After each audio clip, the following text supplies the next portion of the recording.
Continuamos con nuestra serie del libro de Eclesiastés y en el capítulo 9 vamos a estudiar en esta noche el tema las filosofías humanistas. Las filosofías humanistas. Muchas veces cuando nosotros vemos a nuestro alrededor, casi nunca se puede construir algo sin que antes se destruya otra cosa. Nuevas y modernas estructuras no pueden ser edificadas ni levantadas sin que antes sean derrumbadas las viejas y antiguas estructuras. Y esto se aplica de la misma manera a la vida espiritual. Nosotros, de acuerdo a 2 Corintios 10, del 4 al 5, tenemos que derribar argumentos y destruir filosofías para después llevar cautivo todo pensamiento a la obediencia a Cristo Jesús. Cuando yo llegué a ser cristiano, cuando tú llegaste a ser cristiano, todos llegamos al cristianismo programados.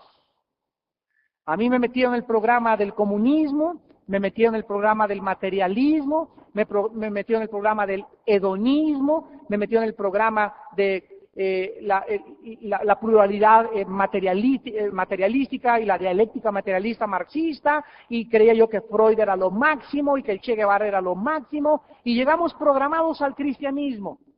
Y el cristianismo es una transformación de nuestras ideas. Dios quiere, más que nada, sacar todas esas ideas y todos esos programas que tú y yo recibimos de la filosofía del mundo, y Dios quiere reprogramarnos. Romanos 12:2.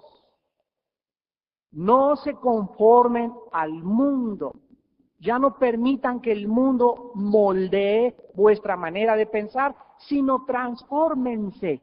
Renuévense cambiando su mente, porque si ustedes, dice el Espíritu Santo en Romanos 12:2, no cambian su manera de pensar, nunca conocerán la voluntad de Dios. Entonces, es increíble que haya cristianos que tengan 4 años en Cristo, 8 años en Cristo, 10 años en Cristo y sigan pensando igual.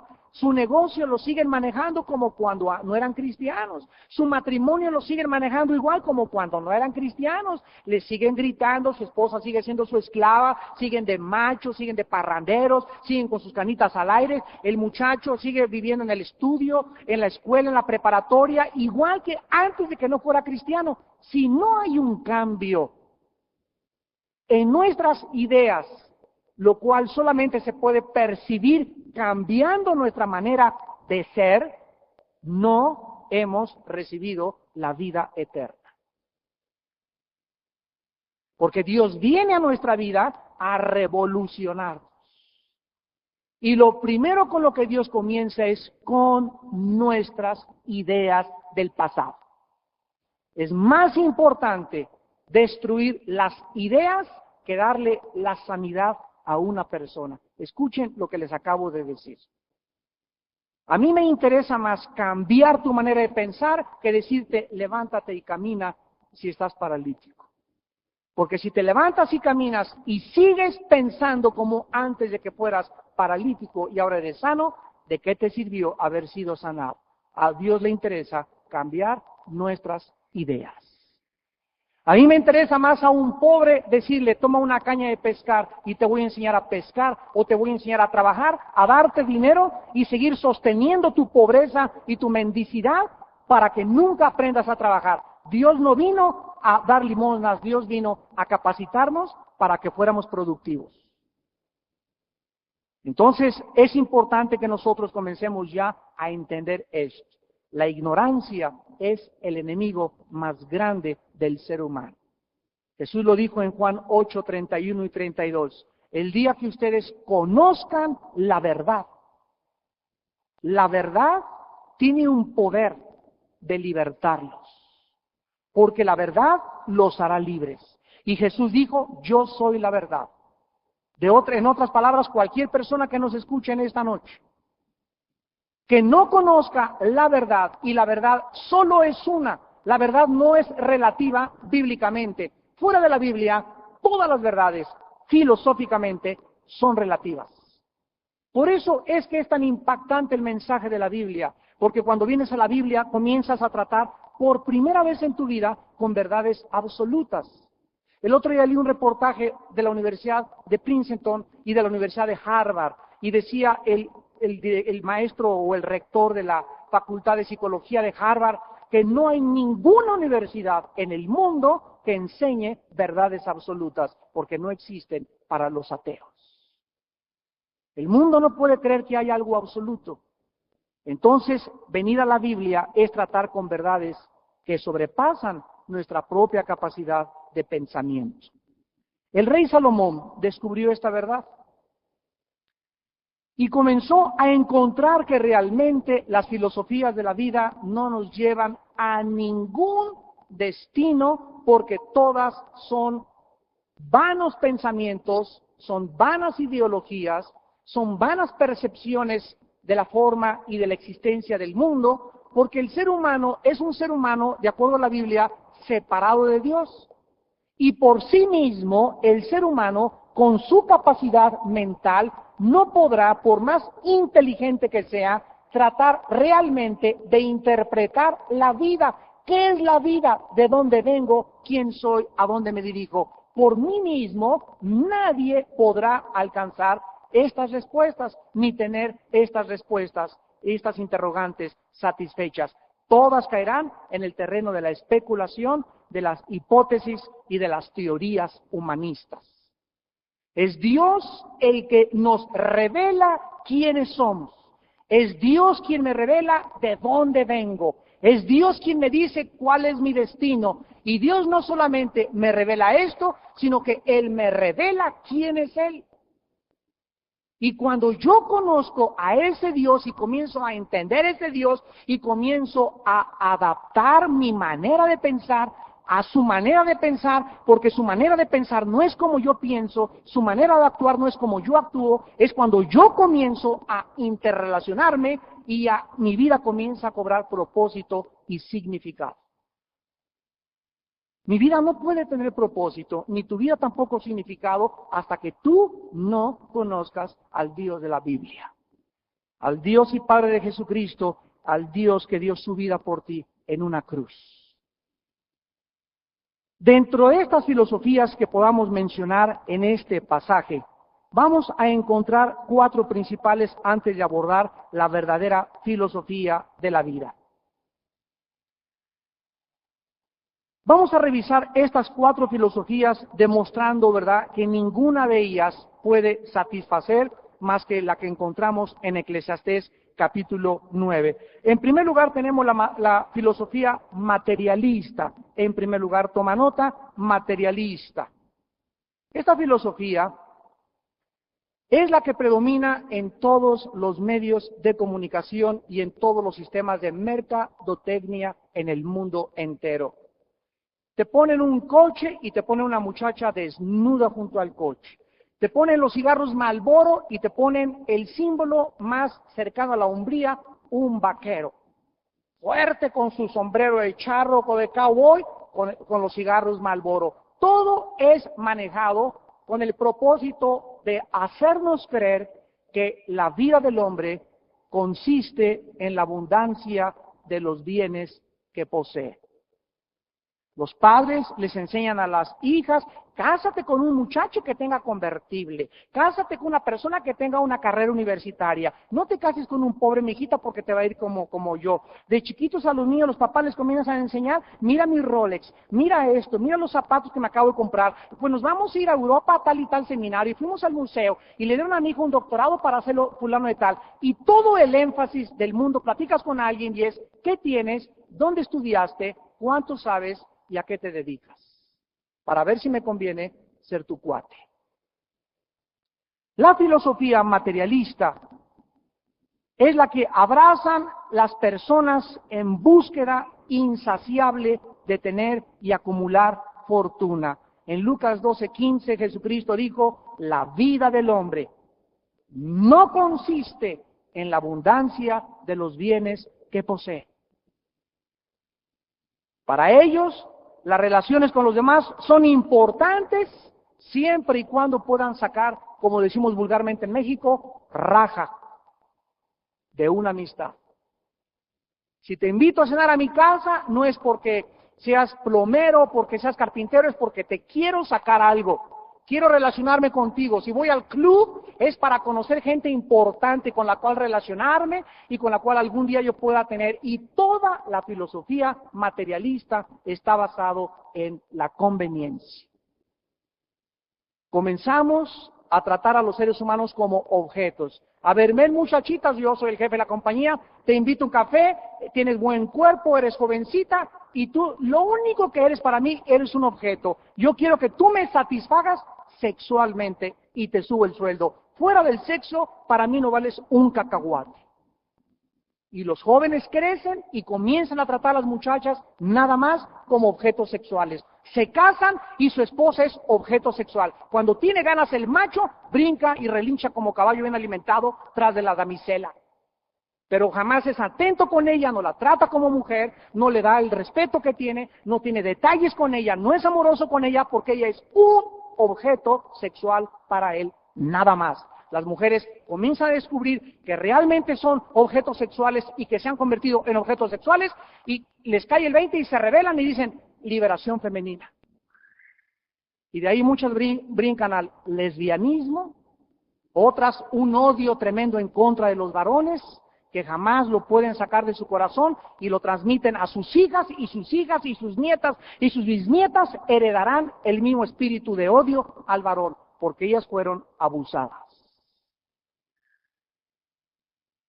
Lo que sembramos, lo recogemos hasta la última generación. Usan a la gente y aman las cosas materiales. En segundo lugar tenemos el hedonismo, con H, hedonismo. Esta es la filosofía del playboy. Es la búsqueda insaciable de placer, de querer disfrutar las cosas prohibidas por Dios. La seducción satánica en contra del ser humano es hacernos creer que existe placer fuera del propósito y plan de Dios para mi vida. Dios le dijo a Adán y Eva, mira Adán, hay 500 árboles, solo uno no puedes comer. Uno nada más contra 499. Y el ataque de Satanás se centró en eso. Sacar a Adán y hacerle creer que debería disfrutar también de lo prohibido. Y él no probó los 499, se lanzó sobre aquel que estaba prohibido. Escuchen esto, no importa qué bien huela, no importa cuán bien se ve, no importa qué bonito se siente, si no es de Dios, huye de eso. Porque toda buena dádiva y todo don perfecto desciende de Dios. Si no es de Dios lo que yo estoy viendo, si no es de Dios lo que estoy oliendo, si no es de Dios lo que yo estoy viendo, no importa qué atractivo sea, escapa, porque caerás en la trampa. No podemos nosotros ser guiados ya por la vista, sino por la fe, por el Espíritu. Dios tiene para ti una muchacha linda, tiene un muchacho lindo para tu vida, quiere que tengas hijos buenos, quiere que formes un buen hogar y siempre el diablo nos vendrá a atacar y nos va a decir, pero ¿por qué no puedes irte con ese muchacho también, aparte de tu esposo? ¿Por qué no te vas también con esa muchacha? Mira, es 20 años menor que tu esposa, está chavalita, está bonita, etcétera, etcétera. Es una canita al aire, todo ese negocito que te ofrece mi compadre, mira, es aunque sea el lavado del dinero, pero son $500,000, cualquier cosa que se nos presente en la vida, que sepamos que no viene de Dios, ¡huye! Porque en eso consiste la trampa de Satanás. En 1 Corintios 6, del 9 al 10, la Biblia nos muestra claramente que el pecado es tomar lo prohibido de Dios. Y la Biblia nos dice en 1 Corintios 6:9 que no erremos, no nos equivoquemos, no nos autoengañemos, no te hagas el tonto ni el turulato. ¿No sabes que los injustos no heredarán el reino de Dios? No erréis, no te equivoques, no te autoengañes, no te alimentes con falsas esperanzas. No es cierto, no es cierto, no es cierto. Si no es de Dios, te vas a arrepentir tarde o temprano. Ni los fornicarios, ninguna persona que use el sexo antes del matrimonio, ninguna persona que use el sexo hombre con hombre, mujer con mujer, con los animales, adulterio, fornicación, cualquier relación sexual que no sea con tu esposa y con tu esposo, es mentira. Es satánico, te hará llorar lágrimas de sangre, porque los celos son el furor del hombre, te atormentará, será una culpa grave que lleves y tu cosecha durará 5, 10, 15 años en recogerla. Dios prohíbe las relaciones sexuales, los fornicarios, los idólatras, ni los adúlteros, ni los afeminados, ni los que se echan con varones, ni los ladrones, ni los avaros, ni los borrachos, ni los maldicientes, ni los estafadores heredarán el reino de Dios. No erréis, no te equivoques, no te hagas el tonto, no te autoengañes. Es palabra del Señor. Si tú mueres hoy en la noche, y tú eres ladrón, tú eres fornicario, te mueres en adulterio, te mueres y eres afeminado y no quisiste cambiar tu vida, eres lesbiana y no quisiste cambiar tu vida, tú te condenas eternamente en el infierno y no hay otra oportunidad en tu vida. No erréis. Así dice el Señor. Esto es el hedonismo, el placer. El otro día pasaron la vida de uno de los homosexuales más grandes de la historia, Gianni Versace. Este hombre comenzó de niño, normal, como que algunas cosas medio modosonas le comenzaron a ver. Y después tuvo una novia y después comenzó a tener relaciones con muchachos a los 16, 17 años de edad. Y después comenzó a tener relaciones con mujeres, que fue rechazado por mujeres y no pudo con una muchacha. Y entonces llegaron y lo convencieron de que él no era hombre, él era mujer. Y comenzó a desarrollar, y entonces cuando él llegó a creer eso, hizo un pacto con el diablo. Y el diablo le dijo, te doy el poder y te doy todo si me sirves, y se lo dio. Porque llegó a destacar como uno de los más grandes modistas del mundo y del siglo pasado. Yo cuando veo un muchacho con la marca Versace, hasta se me pone la piel chinita. Y lo mató uno de sus amantes, en Florida. ¿Dónde está él, verdad? No soy Dios para decir, pero la Biblia dice que si él murió en este estado, que es lo más seguro, él está ahorita, no disfrutando su ropa, ni lo que le dio Satanás, ni el dinero, está en el infierno, porque no quiso tener relaciones naturales hombre con hombre. Quiso romper la naturalidad que Dios nos ha dado, de que el hombre es para la mujer y la mujer para el hombre. Toda persona involucrada en el placer, escúchame, se hace esclava del placer. Dice Romanos 6, ¿qué no sabes que el que se somete a alguien para obedecer, sea el pecado para muerte o sea la obediencia para justicia, es esclavo de aquel a quien obedece? Si tú comienzas a fumar, eres esclavo del cigarro. No es cierto que eres libre. Si tú necesitas un trago cada 8 días, no eres libre. Si tú necesitas un video pornográfico, si necesitas una revista pornográfica, cualquier cosa que tú necesites, que no puedas controlar, eres esclavo. Y Cristo vino a eso, a rompernos estas cadenas de esta esclavitud. Y si quieres tú caer en algo que te puede destruir, es la inmoralidad. Es el veneno más grande que existe en la época que vivimos. Y estamos rodeados de escenas y de cartulinas y de anuncios en la televisión, en la calle, en el periférico, en los periódicos, por todos lados de inmoralidad. En Colima se levantaron 500 homosexuales para demandarle al gobernador que cambiara y que les diera y que reconociera que los sexuales y las lesbianas en Colima merecen y tienen derechos.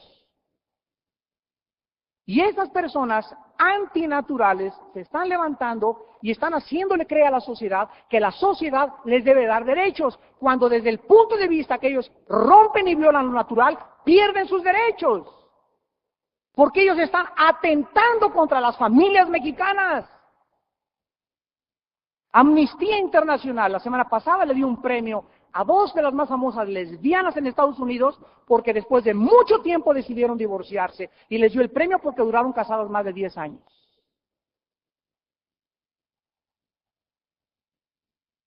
En tercer lugar tenemos el humanismo. El humanismo dice el hombre es la medida de todas las cosas.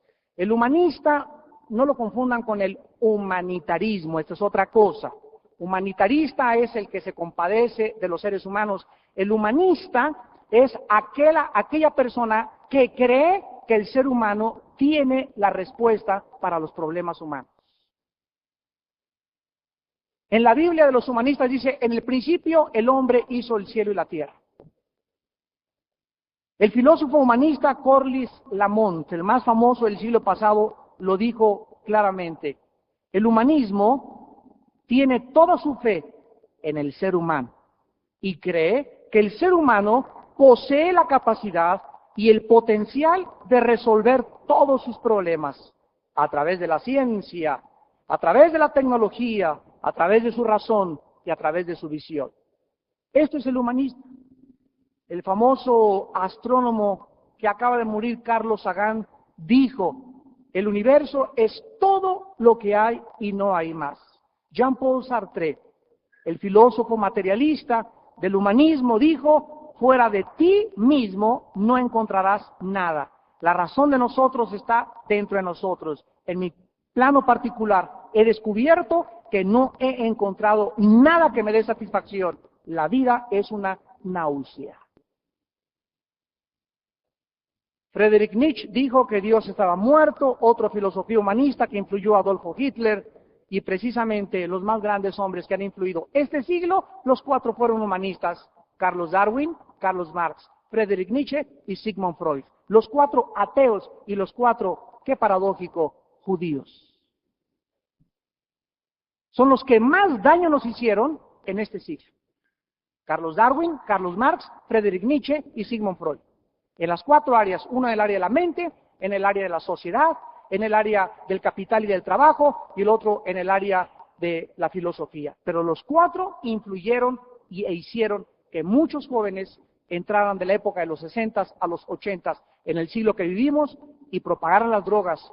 Elvis Presley, Grupo Kiss, Judas Priest, satanismo, misas a Satanás, niños asesinos, prostitución, homosexualismo, y todo en menos de 40 años. En Eclesiastés capítulo 9, versículo 1, Salomón, después de haber experimentado el materialismo, el hedonismo, el humanismo y el fatalismo, que es la filosofía que dice que no hay nada que pueda cambiar el destino, todo ha sido arreglado por fuerzas deterministas, se llama determinismo. Por lo tanto, resígnate a vivir como eres y somos como animales, nos morimos y ya no hay nada más. Esta manera de pensar no le deja nada a la libertad humana o a la responsabilidad que tenemos delante de nuestro Creador. La Biblia dice, todo lo que tú siembres, tú lo vas a recoger. Ahorita eres como eres, soy como soy, porque yo he escogido la semana pasada, 3 días antes, hace 2 semanas, ser como soy hoy. Somos totalmente responsables, de acuerdo a Dios, de lo que somos en esta misma tarde.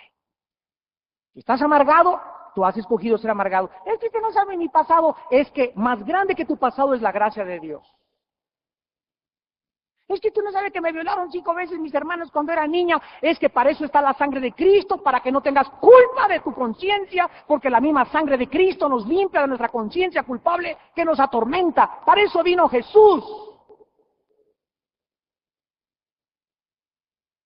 Pero soy cristiano y no se me quita la culpa. No se te quita la culpa porque no quieres creer ni obedecer.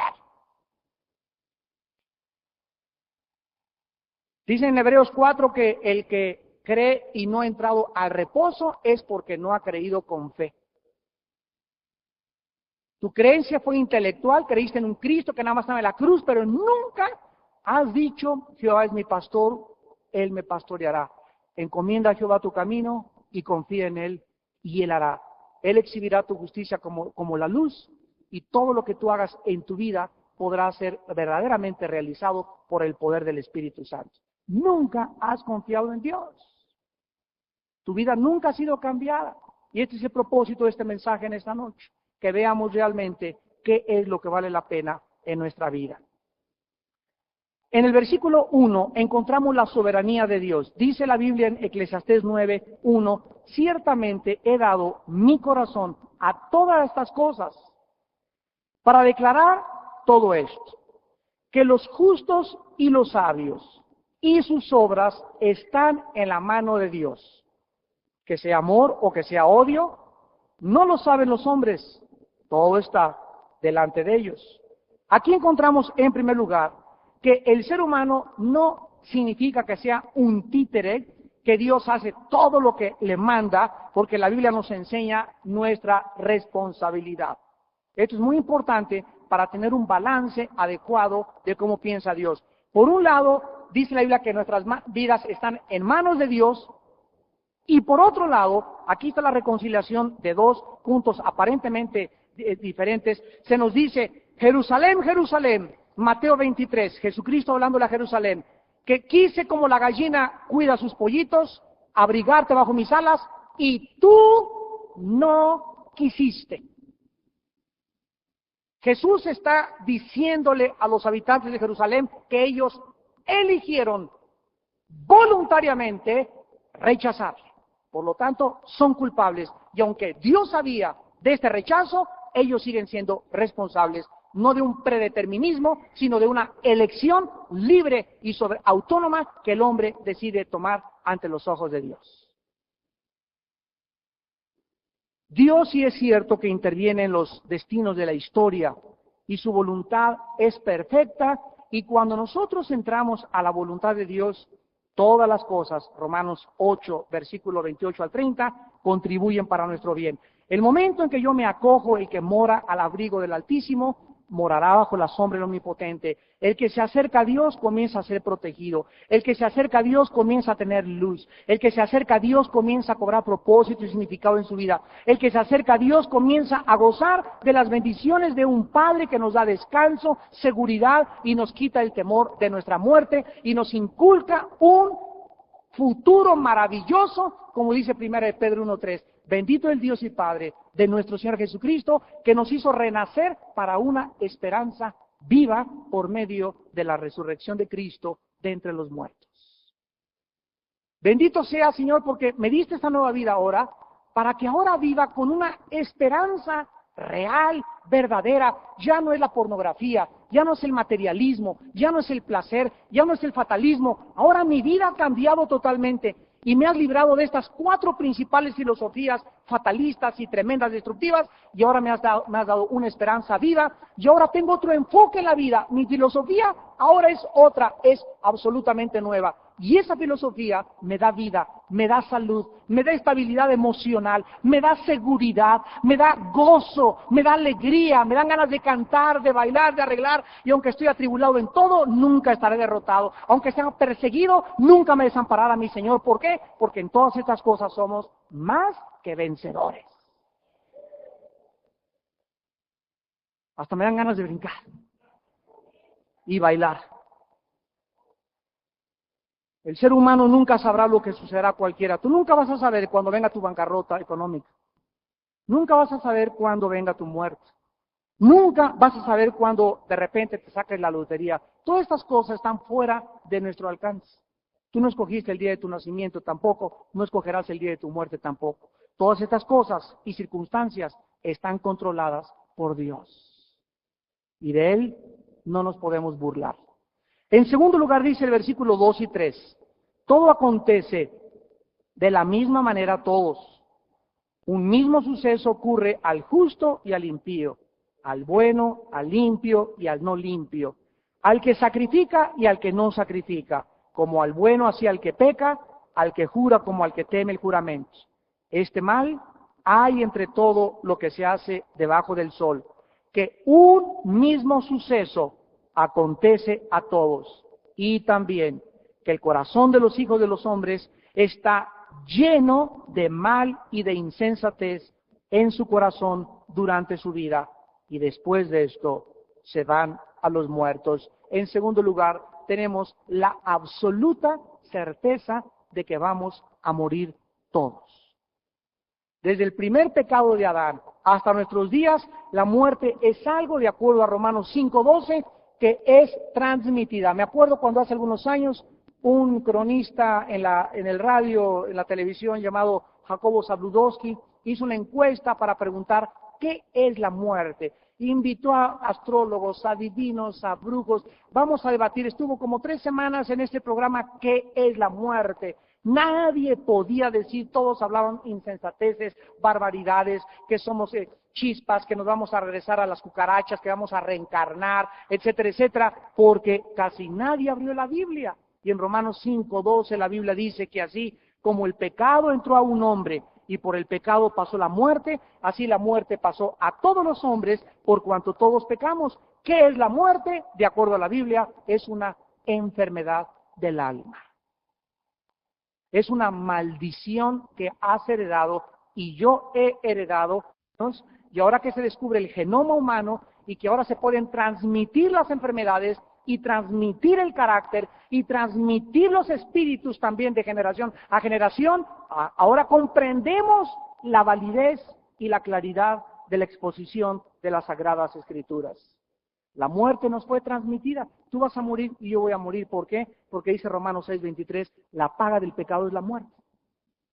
Dice Hebreos 9:27, está establecido a los hombres que mueran una sola vez.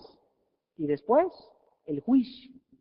La Biblia dice que si tú mueres hoy en la tarde, tú te presentas inmediatamente al juicio de Dios. No hay tal cosa como reencarnación, es filosofía de los lamas de la India. No es cierto. No hay transmigración de las almas, es filosofía del Oriente. Que ahí te quedas y no hay ninguna otra cosa, es mentira, esto es fatalismo. La Biblia dice que seguiremos y continuaremos en la otra vida viviendo, porque el alma es inmortal. Dice la Biblia en el versículo 3, porque el corazón de los hijos de los hombres está lleno de mal y de insensatez durante toda su vida. Encontramos en tercer lugar la maldad humana en su corazón. Esta enseñanza teológicamente se llama la doctrina de la depravación total. La doctrina de la depravación total. El ser humano le dio la espalda a su Creador. El ser humano le dijo a su Creador, no te necesito. Ese ser divino que nos quería dar la vida y guiarnos, el ser humano le dio la vuelta a Dios y comenzó su propio camino. Si nosotros analizamos la historia, amados santos de Dios, señores sociólogos y psicólogos que nos acompañan, vamos a ver un fenómeno en toda la historia. De los 6,000 aparentes años de historia, solo 25 años ha habido paz. De acuerdo al Instituto para la Investigación de la Paz en Suecia, Estocolmo. 25 años de paz contra 5,500 y feria de años de guerras. Toda la historia humana se puede resumir, es una guerra continua en todas las generaciones. El hombre trae guerra en su corazón, como dicen los salmos. Y si no hay guerra contra Guatemala, hay guerra contra tu suegra, guerra contra tu esposo, guerra contra tu esposa, guerra contra tus hijos, guerra contra tus padres, guerra contra los maestros, guerra contra el PRI, guerra contra el gobierno, guerra contra estos, guerra, guerra, guerra. Dentro de nosotros traemos pasiones que nos llevan a autodestruirnos y a odiarnos unos a otros. La Biblia dice en Jeremías 17:9, porque perverso y engañoso es el corazón, más que todas las cosas, ¿quién le conocerá? Todos nosotros por naturaleza creemos que hay algo de bondad. No, mi abuelo no fue tan malo hombre. Pues sí, parrandero y borracho, pero no fue tan malo como creemos. ¿Por qué? Porque pues mi abuelo le daba dulces a los niños y mi abuelita hizo un convento para las monjitas allá en Puebla y les hacía galletitas a las monjitas y aunque se surtía mi abuelo, ¿verdad? Pero les llevaba dulces a las monjitas y era buena gente mi abuelita. Estaba leyendo hace poquito un escándalo que hubo aquí en México de un famoso diputado aquí. Qué bárbaro, hizo un escándalo tremendo y le preguntaron a un compadre de él, oye, ¿qué te parece lo que hizo tu compadre? Pues es que son cosas de mi compadre, pero es buena gente. Son cosas que de repente se le brinca la cadena, ¿verdad? Pero es buena gente el hombre. La Biblia, amados santos, nos enseña que no hay nada bueno dentro de nosotros. Nada. Pero ahí, ni así. Romanos 3:10, no hay justo ni San Martín de Porres. Ahorita esto es increíble, hay un debate en Europa, pero tremendo, tremendo entre los partidos políticos, porque el Papa actual Juan Pablo II quiere canonizar y beatificar a Pablo IX, que fue uno de los papas que dijeron que los judíos eran malditos, y mató a quién sabe cuántos niños. ¿Cómo puede el Papa ser santo este hombre? Nos damos cuenta que no hay ninguna autoridad en el mundo para decir, ese es bueno, ese es malo. De acuerdo a la Biblia, todos estamos fuera de la gloria de Dios. Romanos 3:23, fuimos destituidos todos de la gloria de Dios, siendo justificados gratuitamente por la redención que es en Cristo Jesús. Hasta que yo vengo a Dios en Cristo, metido en Cristo, Cristo en mí y yo en Él, hasta que yo me presento a Dios, como Dios ve a su Hijo Jesucristo, no hay nada que Dios pueda agradarse de mi vida. Y desde ahí nacieron las religiones con Caín. Caín llegó y te ofrezco el fruto de mi tierra, el fruto de mi frente, de mi trabajo, de mis esfuerzos. Dios le dijo a Caín, no lo quiero.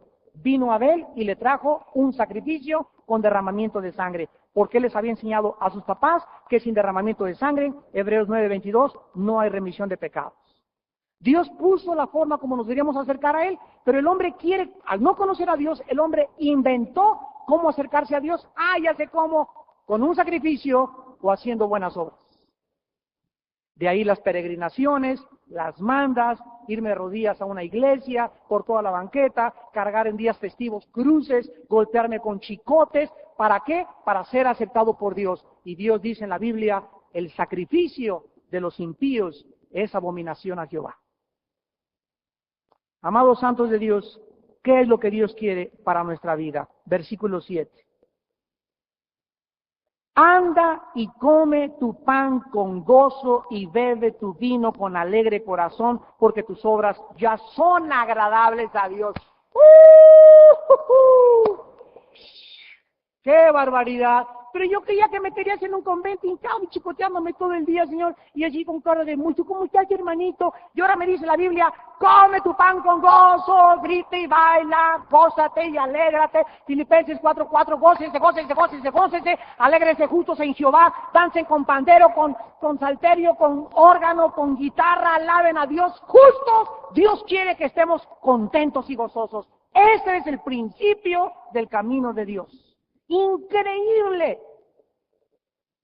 Y todo lo que nos metieron y nos programaron antes de cristianos era religiosos, con el hermano así con la cara, y hermanito, ¿cómo estás?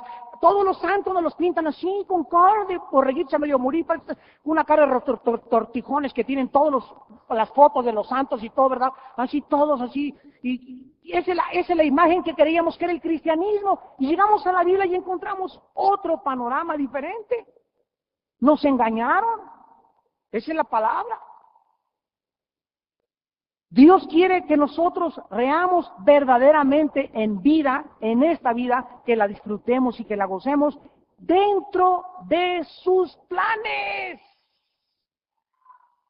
Ya podemos hacer fiestas cristianas y claro, y hay bailes cristianos, cerveza cristiana no, ni cigarros cristianos, ¿verdad? Ni rock cristiano, pero todo dentro del plan de Dios lo podemos disfrutar. El sexo maravilloso, bendecido por Dios en el matrimonio. Gozar y bailarme maravilloso con mi esposita en una fiesta cristiana. Irme de viaje maravilloso. Tener una casa que parece Castillo de Chapultepec. Dios no está en contra que te compres una casa de $2 millones y que tengas un carro diferente estacionado enfrente, mientras en la misma proporción nunca hagas lo que tienes tus ídolos. Dice 1 Timoteo 6, Dios nos ha dado todo para que lo disfrutemos con abundancia. Entonces entendámoslo. Dios no nos restringe la libertad. Dios no, la vida cristiana no es no tener esto, andar de guarachitas, ahí sí, la humildad. Y Cristo repartió a todos los pobres, pero usted también venda su coche y venda su casa. Ese no es el cristianismo que enseñó Cristo. Las circunstancias por las cuales viajó Cristo y vivió Cristo era para enseñarnos el ejemplo de no apegarnos a nada material. Pero los más grandes hombres de la Biblia fueron multimillonarios. Los más grandes hombres aquí en la Biblia fueron ricones. Miren lo que dice Eclesiastés 2, 24 y 25. No hay cosa mejor para el hombre, no hay cosa mejor, sino que coma y beba y que su alma se alegre en su trabajo. También he visto que esto es de la mano de Dios. Porque ¿quién comerá y quién se cuidará mejor que yo? Eclesiastés 3, del 12 al 13. Yo he conocido que no hay para ellos cosa mejor que alegrarse y hacer bien en su vida. Y también que es don de Dios que todo hombre coma y beba y goce el bien de toda su labor. Eclesiastés 5, 18 y 19. He visto que el bien, que lo bueno es comer y beber y gozar del bien de todo el trabajo con que se fatiga debajo del sol todos los días de su vida que Dios le ha dado, porque esta es su parte. Asimismo, a todo hombre a quien Dios da riquezas y bienes y le da también la facultad para que coma de ellas y tome su parte y goce de su trabajo. Esto es don de Dios. Y en el Salmo 32, versículo 11, dice, alegraos en Jehová y gozaos justos, y canten con júbilo todos vosotros. Fíjense lo que dice, los rectos de corazón. Una de las cosas que Dios ha traído a la iglesia en los últimos 25 años es la restauración de Hechos 15 de Amós capítulo 9 del tabernáculo de David. ¿Saben qué pasó con el tabernáculo de David? Para que entiendan rápidamente, con esto quiero terminar. Dios le dio el tabernáculo de Moisés. Sacerdotes, sacrificios, rituales, el chivo, lo vamos a estudiar el próxima serie Levítico, ponían los sacerdotes, las ofrendas, 5 ofrendas, 3 eran de olor grato, 2 no eran de olor grato hacia Dios. Todas tienen unas implicaciones increíblemente profundas en la palabra y en la vida y el carácter de Jesucristo. Y después de todas estas cosas, vienen los filisteos, destruyen todo, se roban el arca y se la llevan.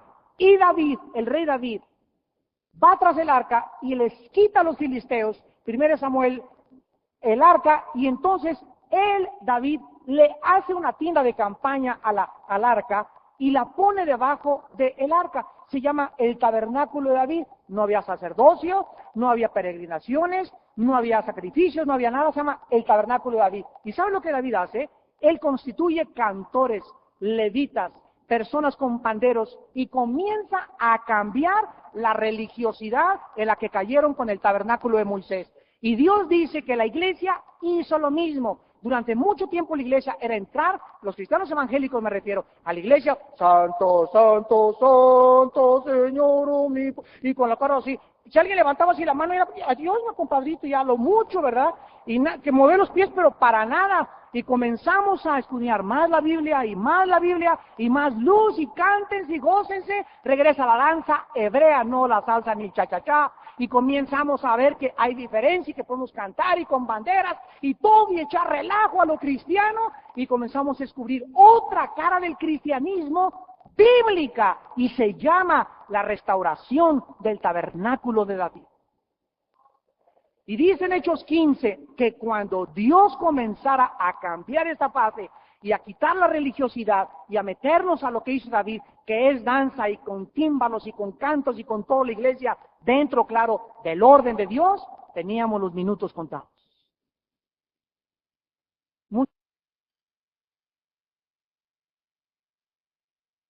Hace 10 años estaba atado, ni en los dones creía hace 10 años. ¿Por qué? Porque me programaron de acuerdo a la antigua manera de pensar teológica. Y gracias por mis maestros, pero el Espíritu Santo vino y me mostró otras cosas, porque el que quiera creer que sabe todas las cosas, no las sabe como las debería de saber, porque todo lo que conocemos lo conocemos en parte, dice 1 Corintios capítulo 13. Y cuando tú llegas a tu casa hoy en la noche, mi vida, vamos a bailar, gózate, ¡ey! Con mis chavitos, échele mi Pepito, y hágale así, y ahí agarramos círculo en la noche en la casa y cantamos, y no llegar a la casa y ¡vieja!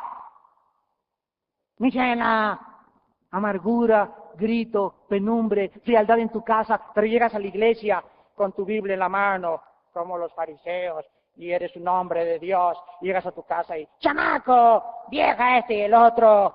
Y comienzas a manifestar realmente que todo tu cristianismo es solamente una hipocresía y una religiosidad. Y tus hijos crecen con esa imagen de esa religión, y cuando llegan a los 12, 13 años de edad, odian porque les has enseñado religión, no les has enseñado el gozo que es tener a Jesucristo.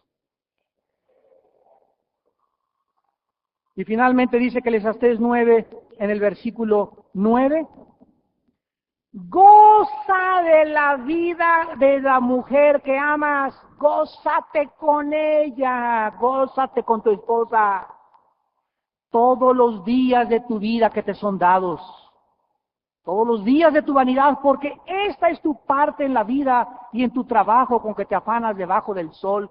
Gózate, dice Proverbios 5, 18 al 21, con tu esposa como sierva mala, graciosa gacela. Tus caricias te satisfagan siempre. El sexo en el matrimonio es precioso, maravilloso, y que te quiere bailar la danza de los 7 velos, que te la baile a ti nada más tu esposa, y que quieren en la noche apagar todas las luces y bailar ustedes dos a la luz de ahí de la recámara. Háganlo todo en el matrimonio mientras ella esté de acuerdo y los dos lo disfruten. Háganlo. Dios nos ve haciendo el acto sexual, y Dios está contento cuando así desde el cielo ve a sus hijos haciendo el acto sexual, porque Él no los dio. Qué bueno, mi Panchito está con su Panchita y está contento el Señor.